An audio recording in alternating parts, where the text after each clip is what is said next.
초등학교 6학년 무렵 우리 엄마가 암에 걸리셔서 서울에 있는 큰 병원에 입원하셨었어. 내가 4학년 때쯤에 자궁암에 걸리셨었는데 그때 수술을 하고 2년 후에 재발하게 되어서 또 다시 수술하기 위해 입원하셨던 거야. 그때는 엄마 병을 고치는 게 최우선이었기 때문에 병원비가 비싸긴 했지만 우리나라에서 제일 암 치료를 잘한다는 병원으로 입원했었어.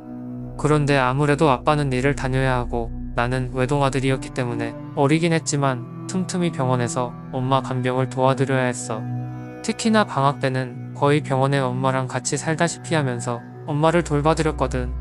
엄마가 병에 걸리신 지도 오래됐고 몸이 여기저기 아프고 약해지신 부분이 많아서 여기저기 주물러 드리기도 하고 어디 이동할 땐 거동도 도와드리는 식으로 간병을 하곤 했어. 어린 나이에 병원에만 있는 게 답답할 수도 있었겠지만 나름 그 안에서도 술술한 재미가 있었어.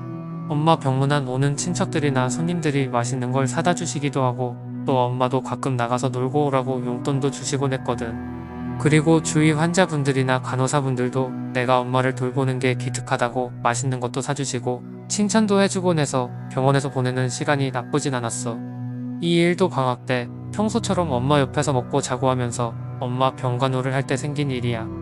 그때 나는 거의 매일 새벽마다 한 번씩 일어나서 엄마 팔이나 다리를 한 번씩 주물러 드리고 다시 잠들곤 했었어. 하루는 새벽 2시 정도에 잠에서 깼고 평소처럼 엄마를 30분 정도 주물러 드린 후 엄마가 잠드시는 걸 보고 나도 다시 자려는데 갑자기 배가 출출해지는 거야. 병실에는 딱히 먹을 만한 게 없었기 때문에 병원 앞 편의점에서 빵이라도 사 먹을까 하고 병실 문을 열고 밖으로 나갔어. 늦은 시간에 혼자 나가는 게 처음이긴 했는데 병원은 사람도 많고 당직 서는 병원 직원들도 있고 해서 그렇게 무섭진 않더라고. 그때 우리 엄마가 입원해 있던 병실은 8층이어서 1층으로 가기 위해선 엘리베이터를 타고 내려가야 했지. 난 엘리베이터 앞으로 가서 버튼을 눌렀고 1층에 내려가 있던 엘리베이터가 움직이기 시작했어.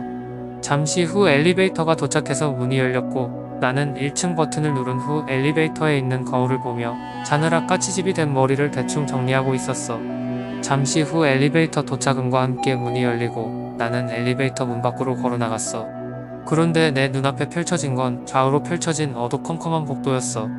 원래 1층에서 내리면 우측으로 경비 아저씨가 계시고 정면에는 병원 입구가 있는데 밤에는 불을 환하게 켜두진 않더라도 경비실 불빛이나 밖에서 새어들어오는 불빛들로 나름 밝은 편이거든. 그런데 주위를 둘러봐도 내 눈에 보이는 건 어두컴컴한 병원 복도뿐이었어. 순간 상황 판단이 안되고 멍 때리고 있는데 등 뒤에서 엘리베이터 문이 닫히는 소리가 들려왔어. 그리고 내가 움직이기도 전에 위인 소리가 나면서 엘리베이터는 올라가 버렸지. 그때까지도 나는 여전히 엘리베이터 문 앞에서 이상하다. 여기가 어디지? 하며 두리번거리고 있었어. 그러다가 정확한 층수를 확인하기 위해 고개를 돌리다가 문득 왼쪽 복도 쪽에 켜져 있는 불빛 쪽을 응시하게 됐어.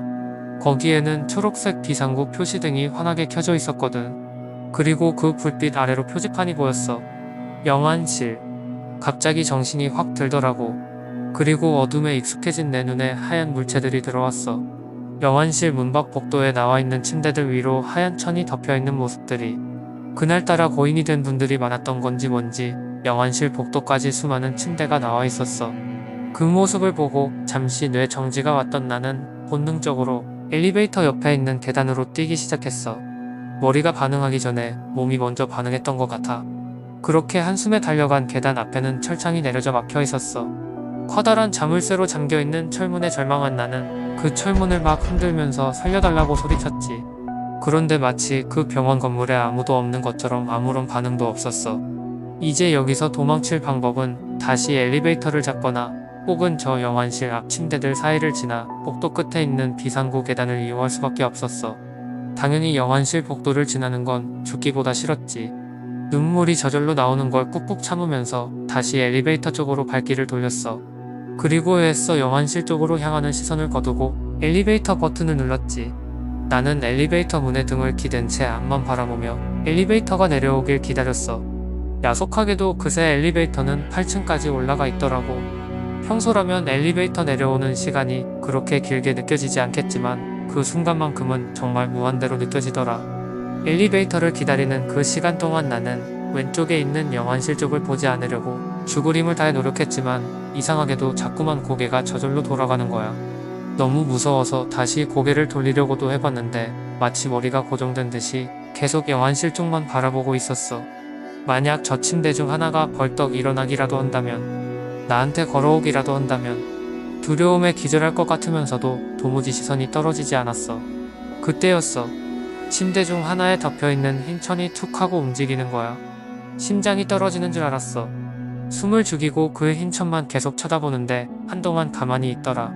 그리고 갑자기 침대 위에 덮인 흰 천이 마치 숨을 쉬는 듯이 미세하게 올라갔다 내려갔다 하기 시작했어. 이윽고 살짝 열려있던 영안실 문 안쪽에서 침대 바퀴가 구르는 듯한 삐그덕하는 소리가 들려왔어. 그때부터 나는 반 정도 정신을 놨던 것 같아. 당장 눈을 돌리고 싶어도 뒤에서 누가 내 머리를 잡고 있는 듯이 머리통이 고정되어 있었어.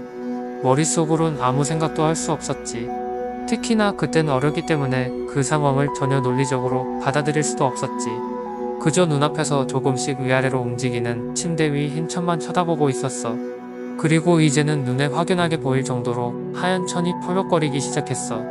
갑자기 침대 밑으로 손이 툭 떨어질 것만 같고, 아니면 누가 확 몸을 일으킬 것 같고, 게다가 자꾸만 귓가에 울리는 삐그덕거리는 침대 소리 때문에 금방이라도 기절할 것 같았어. 그때 엘리베이터 도착음과 함께 등 뒤에서 엘리베이터 문이 열리고 문에다 등을 기대고 있던 나는 엘리베이터 안으로 구르듯 뒤로 넘어졌어. 당연히 닫힘 스위치를 누를 생각도 못하고 넘어진 채로 멍하니 까만 문방만 바라보고 있는데 엘리베이터 문이 쓱 닫히더라. 그 문이 닫히는 순간에도 갑자기 손이 턱 들어와서 문을 막을 것만 같아서 눈을 질끈 감아버렸어. 그렇게 문이 닫히고도 나는 얼이 빠진 것처럼 엘리베이터 바닥에 앉아서 숨만 헉헉대면서 멍하니 있었어. 그렇게 얼마나 있었을까? 멘탈이 나가서 엘리베이터 버튼도 누르지 않았다는 걸 깨달은 나는 8층 버튼을 누르려고 버튼 쪽으로 다가갔어. 그 순간 갑자기 띵 소리와 함께 엘리베이터 문이 열리는 거야. 열린 문틈 사이로 아까 봤던 까만 공간이 나타나는 순간 공포심이 극에 달했던 나는 비명을 질렀지. 내가 지르는 비명 소리가 엘리베이터에 막힌 공간에서 울려 퍼지고 그 소리에 더 놀라 더 비명을 지르는 그야말로 악순환이었어. 하지만 엘리베이터의 문은 열리기만 했을 뿐 다행히 거기엔 아무도 없었어. 아무도 없는데 문이 갑자기 열렸던 거야. 난 이제 더 이상 비명도 나오지 않았고 입만 와들와들 떨면서 닫힌 버튼과 8층 버튼을 미친 듯이 눌렀어. 잠시 후 엘리베이터 문이 닫히고 윙 하는 소리를 내면서 엘리베이터는 8층으로 올라갔어. 원래 내가 가려던 건 1층이었지만 도저히 1층을 누르진 못하겠더라고. 혹시나 1층을 눌렀다가 또다시 아까 그 공간으로 갈 것 같았거든. 그렇게 엘리베이터는 무사히 8층에 도착했고 후다닥 8층의 복도를 지나 다시 엄마가 있는 병실로 들어갔어. 정말 눈에 눈물이 고여있을 정도로 겁에 질린 채로 나한테 생긴 일들을 다시 정리해봤지. 지하에서 본 건 아마 내가 환각을 본 게 아니었을까.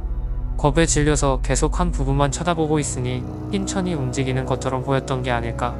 그리고 시계를 보니 고작 10분 정도밖에 지나지 않았더라. 내 체감상으로는 거의 2시간 이상 거기 있었던 것 같은데 말이야.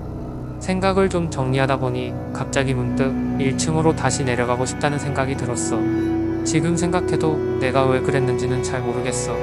원래 내 성격대로면 바로 엄마 옆에 붙어서 절대 문 밖으로 안 나갈 텐데 말이야. 그렇게 빵이 먹고 싶었던 건지 아니면 지금 내가 당한 일을 누구에게라도 알리고 싶었는지 아마 후자 쪽이었던 것 같아. 누구에게라도 털어놓지 않으면 이 무서운 기분을 떨쳐내지 못할 것 같았거든. 그렇지만 이번에는 도저히 엘리베이터는 못 타겠더라고. 엘리베이터는 포기하고 계단으로 1층까지 내려갔어. 솔직히 밤에는 계단에 비상등밖에 안 켜져 있어서 계단이 더 무서운데 말이야. 그래도 엘리베이터는 도저히 탈 수 없더라. 그렇게 1층까지 계단으로 내려온 나는 우선 경비 아저씨가 계신 곳부터 확인했어. 그리고 환하게 불빛이 들어오는 병원 정문, 우측엔 접수처. 내가 알던 1층이 맞았어. 나는 편의점에서 빵과 우유를 사서 들어오면서 아무렇지도 않은 듯이 경비 아저씨에게 말을 걸었어. 아저씨, 이 건물에 영안실 있어요? 어디 있어요? 그래, 지하 2층에 있다. 그런 게 왜 궁금하니? 제가 방금 8층에서 빵 사 먹으려고 엘리베이터를 탔는데 영안실에서 내렸거든요. 저 진짜 무서워서 죽는 줄 알았어요. 뭐, 무슨 소리 하는 거야? 너 꿈꿨니? 진짜예요. 저 방금까지 지하 2층에 있다가 올라온 거예요. 여긴 12시 지나면 영안실로 못 내려가. 엘리베이터도 지하 2층은 눌러지지도 않아. 진짜라니까요. 계단은 철문으로 잠겨있고 엘리베이터는 8층으로 올라가 있고 저 정말 거기 갇히는 줄 알았다고요. 꼬마야, 우리가 밤에는 지하 2층 가는 엘리베이터 스위치를 꺼놓는단다. 계단도 잠가놓고 거기로 갈 방법이 없어. 아닌데 방금 내가 내려갔다 왔는데. 억울해하는 내 표정을 보더니 경비 아저씨는 고개를 갸웃거리며 기계함 같은 걸 열어서 뭔가를 확인했어. 어라, 이거 스위치를 안 내려놨구먼. 네? 아이고, 이거 스위치를 내려놔야 엘리베이터가 지하 2층까지 못 내려가는데 다른 아저씨가 깜빡하고 이 스위치를 안 내려놨나 보다. 제 말이 맞잖아요. 얼마나 무서웠는데. 미안하다. 많이 무서웠지. 얼른 올라가서 자렴.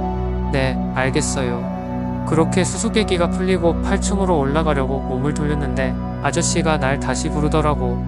근데 꼬마야, 네? 너 지하 2층 버튼은 왜 누른 거야? 그때 난 뭔가 머리를 망치로 맞은 것처럼 띵했어. 난 1층 가려고 나왔는데 지하 2층을 왜 눌렀지? 내가 지하 2층을 눌렀던가? 헷갈렸나? 버튼이 헷갈릴 만한 위치도 아닌데. 생각해보니 엘리베이터는 왜 8층으로 올라갔지? 8층에서 누가 부른 거라면 그 이후로 다른 층으로 움직여야 했는데 엘리베이터가 움직이는 소리는 전혀 듣지 못했거든. 아니면 누가 지하 2층에서 8층으로 올라간 건가? 그리고 지하 2층 복도에는 아무도 없었는데 엘리베이터 문은 왜 한 번 더 열렸던 거지? 경비 아저씨의 물음에 나는 이런 생각들로 정신이 멍해져 대답을 못했고 결국 올라올 때도 계단으로 올라왔어. 계단으로 올라오면서도 계속 계단 밑에 영환실을 신경 쓰면서 지금 생각해보면 내가 영환실에서 본 건 헛걸 본 게 맞을지도 몰라. 군대에서도 밤에 야간 경비를 서면서 어두운 곳을 계속 쳐다보고 있으면 나뭇가지가 움직이는 것 같기도 하고 앞에 사람 그림자가 움직이는 것 같은 느낌이 들기도 했거든.